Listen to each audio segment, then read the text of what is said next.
Hello, today we are working on day 9 of Advent of Code 2021. Let's just get right in. So we have today some lava tubes, so that's interesting, geological thingy. And what's even more interesting is we have this kind of input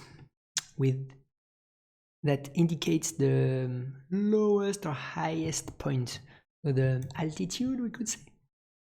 Kind of, and we need to find the lowest points in the map, not really the lowest points, but the points that have numbers around it that are bigger. So for example, 5 here, this is 8, 8, 6 and 6, this is a low point. So we just, as always, oops, my bad,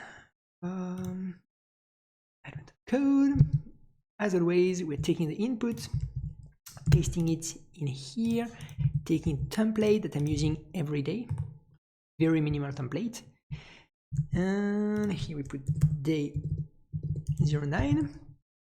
We do need to remove to split a new line, to filter the empty lines, and we here don't care about mapping to a specific numbers. We're gonna keep having strings, that's fine, and we are going to do part 1 here. So first of all, what do we do? So yeah, what do you want to do? So I think for that we could do something very simple and just check the previous, next, below and above coordinates and see if they are bigger. I think that seems fair, and we just check that for each point. That's 4 checks for each point. We need to check how long is this. Oh, that looks quite big. Let's check this. We just up that length. This is oh, we can actually we replace the spaces or the. So here I'm just trying to see the number of characters. That's, oh yeah, I think I made a mistake. Okay, yeah, 10,000 characters. Okay, that's it. We have 10,000 characters here, so we have to do 4 times 10,000. I think that should be quite fast on a normal computer, so there is no need to really think about a more complex approach than this one. So we're gonna do a double for loop then. Between I and lines of length. So this is a line, and we do another for loop in it. Let's call it J, whatever. Line dot length for a string, you can do that as well. And here we say number. So here we have numbers. The only issue is we have numbers. We want to compare numbers, but because they are single-digit numbers, so this is a string actually, we can compare 2 strings because they are single-digit numbers, and they're like, meaning the in JavaScript 1 will be always lower than 2. So yeah, this is not a problem. If we had 2-digit numbers, that could be a problem, but because we have single-digit numbers, that's not a problem. Then here we need to do like some kind of like to check all around the specific numbers. So what I like to do here usually is to do a double for loop again. So let's say x, and now we go between -1 and 1. That's making, I'm really trying to make something super simple. X and y. Y is going between -1 and 1. So here we need to say if x, oh wait, that's actually not a problem. That's not a good idea, because here we're gonna do like also the diagonals if we do that. So we're just gonna hard code the 4 neighbors. Yeah, I think we're gonna do that. We're gonna say if I -1 is above 0, then this is one neighbor. If I +1 is below lines.length, this is second neighbor. So this is yeah, the neighbor on top and below. So here, let's just write that. Top, top and bottom neighbor. Then we have if j minus 1 is above 0, then here this is left, and if j plus 1 is below line dot length,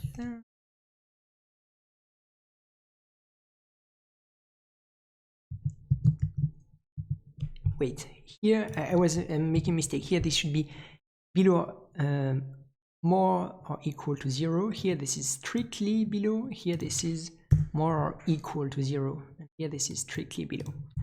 And this is right here. So what do we need to check? We need to check if the 4 of them are above the current value. So here let's write current here. We say let above. Oh, actually, you know what? We're going to be using a break. I'm going to say if this and so if this and line or lines of I minus 1 j is above current, then this is not good. So here we're going to say, in that case, we just do break. We break out of the inner for loop, which is this one. So here we know that we can actually consider the element as a low point. And what do we need to do? We need the risk level. So risk is 1 plus height. So here we say risk plus equal current plus 1.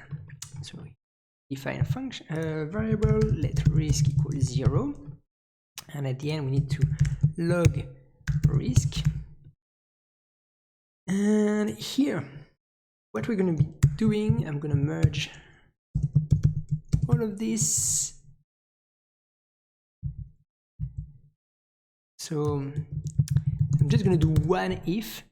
So if this and lines of I plus 1 of j is above current, then this is the same, we break. We're going to do that for each of the 4 neighbors. Nothing crazy here, really, just we need to make sure we do the right thing. So here, for example, I need to not talk too much because otherwise I'm going to make a mistake.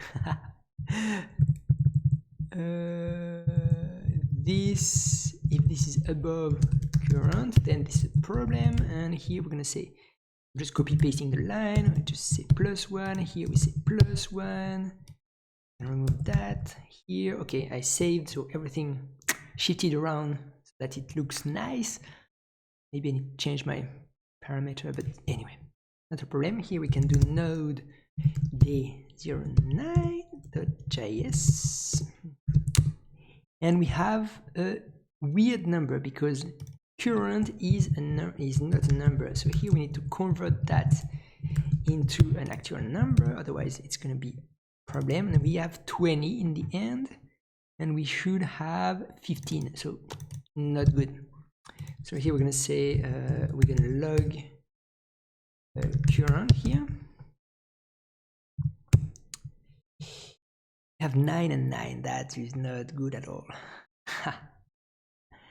So here we say if the okay, so no, actually that's exactly the opposite. So I made a Yoda mistake. I'm like putting that in the wrong order. So we need to make sure that current is not above or equal. If current is above or equal, in that case this is a problem. If it is above or equal, so we need current to be strictly below the neighbors. So yeah, I made a Yoda, no, but not a good Yoda, like a Yoda mistake. Okay, so now like everything is not working, nothing is working.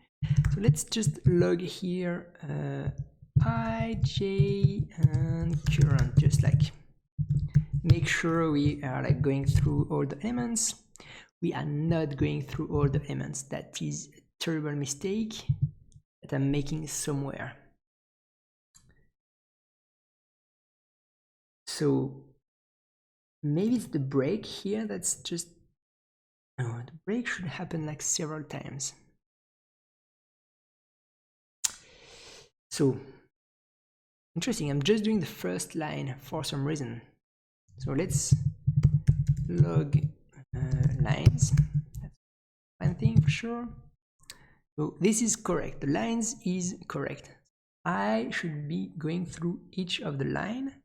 I have 2, 3, 9, 8, 9. Okay, so we have the first column.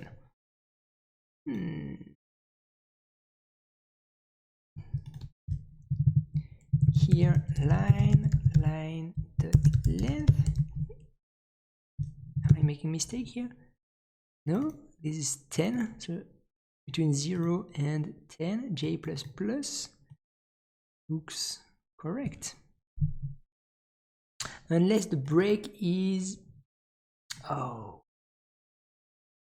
I don't know why I'm doing a break here. That makes no sense.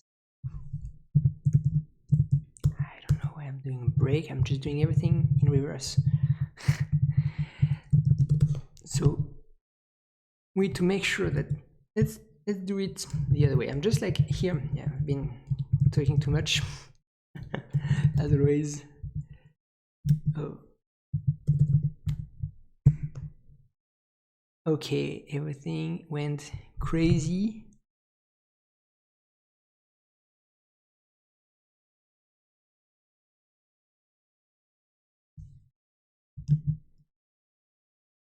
So there's something that I'm not doing right. I need to think for a second.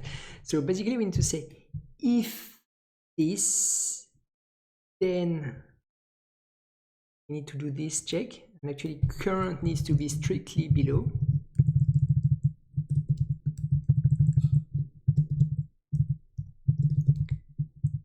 I think I'm reversing everything. So now I need to do, and here I've been reversing everything. So here we need to say not that, or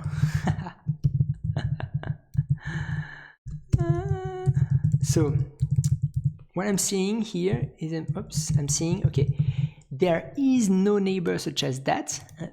If there is a neighbor, then the neighbor should be below, or current should be below the neighbor. That's what the new way I'm writing this.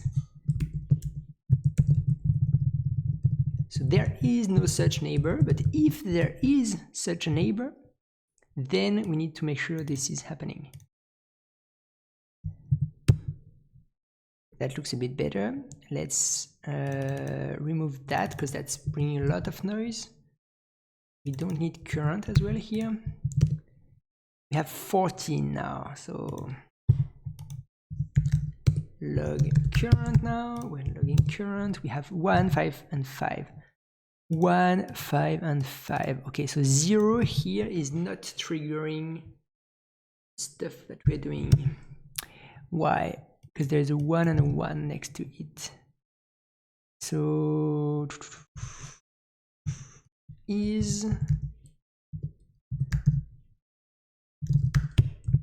let's say if I is equal to 0, then we log. So basically we'll just make sure we display everything on the first line. So the 0 is happening here. So in that case,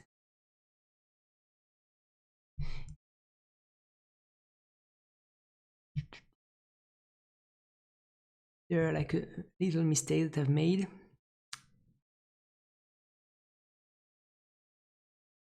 So -1 is correct, I plus 1 is correct.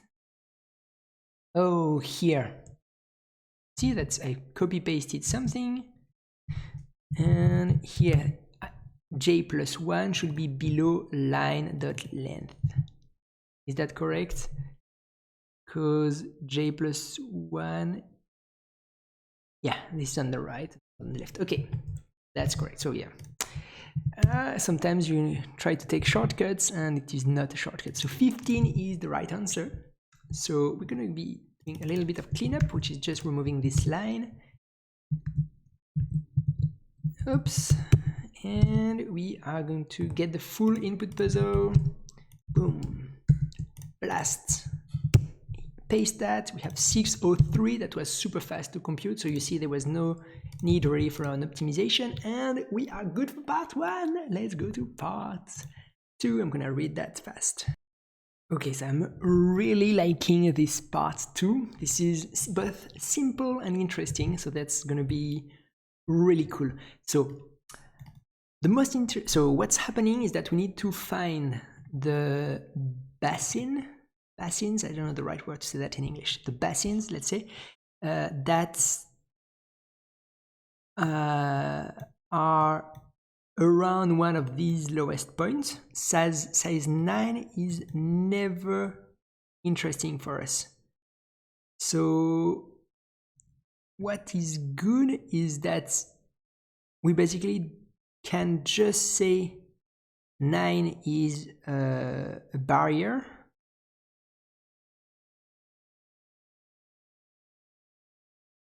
One thing that I'm thinking is everything filled with lava, or can there be places?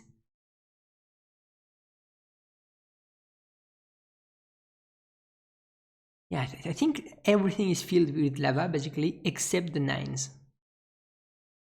Let's just check briefly with the input puzzle here. I don't know. How can we look into that? Yeah, because there will always be like a lower point inside a basin, I think.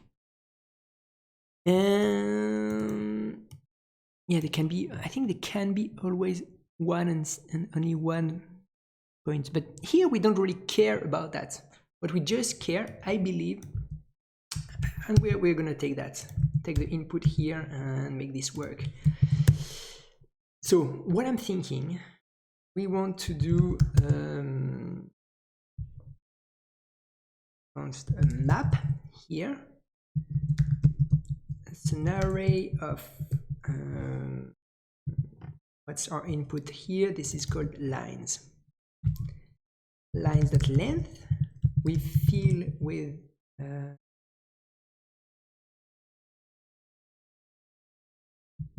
you need to fill with 0 and then map like that to make sure this is a different array. I believe this is, oh no, actually, yeah, we fill with 0 with map, and here we need to create a new array of lines 0.length, and we fill with zeros. Let's do that.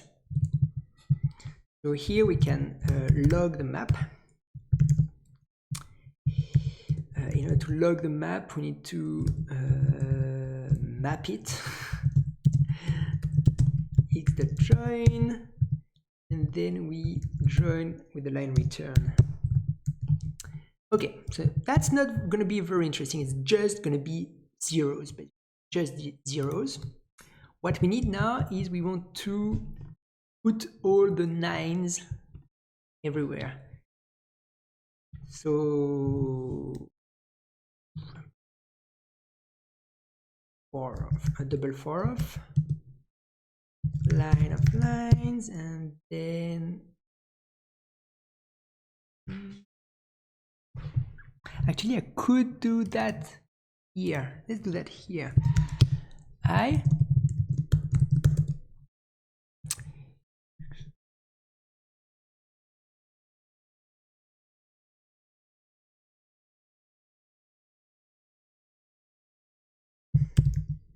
map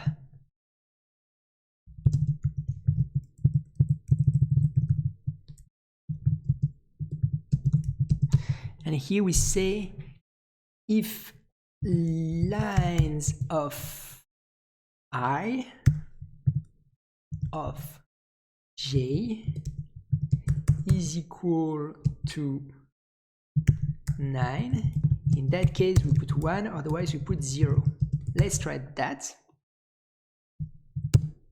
Yes. Okay, so here you see I've done something like I'm creating an array, and at the same time here I'm using the index in the map to fill the array with the 9s and 0s, sorry, the 9. And here we're just gonna have 1 and 0s here. Basically this is the limits, the 1s are the limits between the basins. So now we just need to count the groups of 0s. That's it. And for that we have something called, I believe it's called flood fill, something like that. Let's give it a quick look on the web. Flood fill, something like that. Flood fill, yes. So basically we're just like starting somewhere. Look at this magnificent GIF. You start somewhere, so for example here in the middle, and then you go in all. Okay, so that's one way to do. That's one way to do it. Yeah, so that's what we're going to be implementing. So you can do it recursively. I think actually that's the only way to do it, recursively. So function start let's call that, yeah, ij, and then the map here. We can modify the map as we go. We need to get actually the size here, size of the fill, because you remember what we need to get is the size of the basins. For example, here if we start at 2, the size should be 3. So here we're actually just gonna do one of these. We're gonna say flood fill, and we're gonna say flood fill at 0, 0 with the map.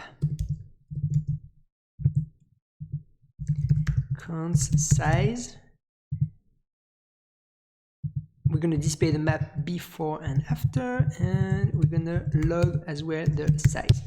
So here we're just going to do one try with the 0 at the top left. So I'm just going to copy paste the map out of this here, that it's a bit bigger. We're going to start here, and we want to visit these 2 nodes. And what we do is every time we visit a node, we will put a 1 in it. And so that next time we go on this node, we know it's already visited. So flood fill, we just have to say, okay, what are the neighbors? So we need to say if, we need to say if map of I of j is equal to 1. In that case, we just return size. So if we are on a 1, we just say, okay, return the current size. That's the terminal condition, the termination, I don't know, termination thing. In recursion, you always have to have like something that stops the recursion, and this is the line. I like the vocabulary for this thing. So now we need to check all the 4 neighbors. So remember, we just have 4 neighbors. So here we say if I minus 1 is above or equal to 0, in that case we're gonna need to do actually size. I'm not sure it's needed here. Let's size equal to 0. Let's remove that for now.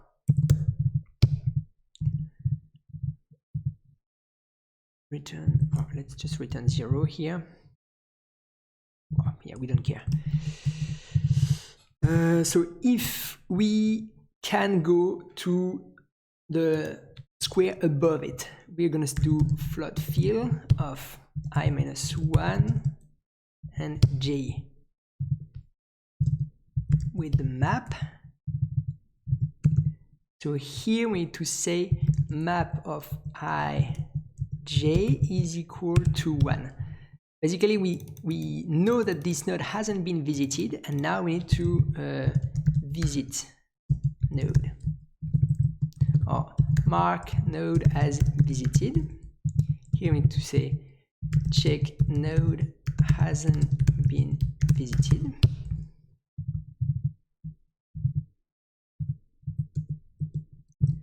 I'm gonna just put a 0 here. That was bothering me.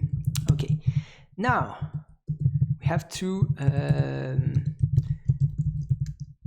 count neighbors. So here we say size plus equal float fill I-1 map. I believe that is correct. And so we're going to need to do the 4 neighbors here, and then at the end we'll just return size. So I'm just going to try that with above and below. So here I+1 is below map.length. In that case we do size plus equal float fill I+1. Okay, so here we're just trying with above and below. Oh, I need to do like a space here. Otherwise, I don't know. Okay, so here you see on the first element, we have, actually, let me just paste that so that it's a bit less small. So the first thing, this is the default state on the map. We have 0 here and 0, and now we have 1 and 1. It is perfect, except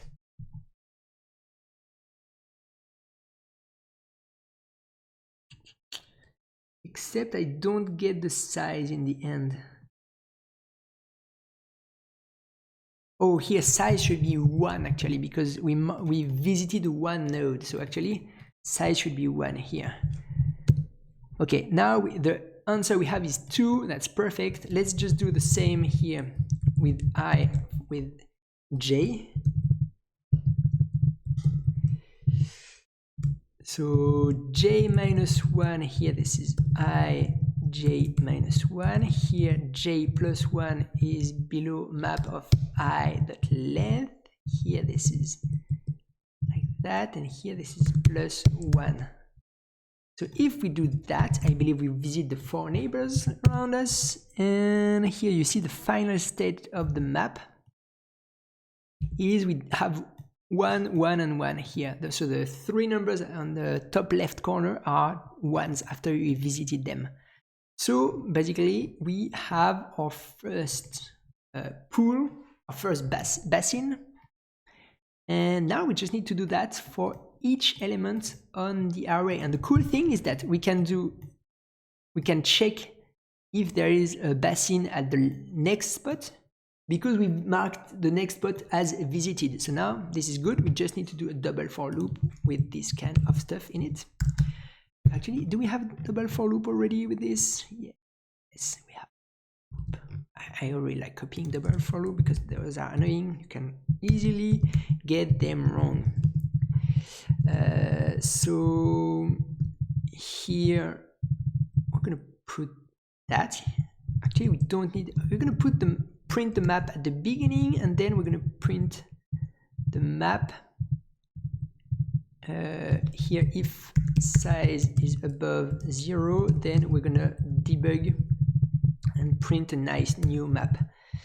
And we're gonna say what's important in the end. You just need to multiply the size of the 3 largest basins. That's good. That's good.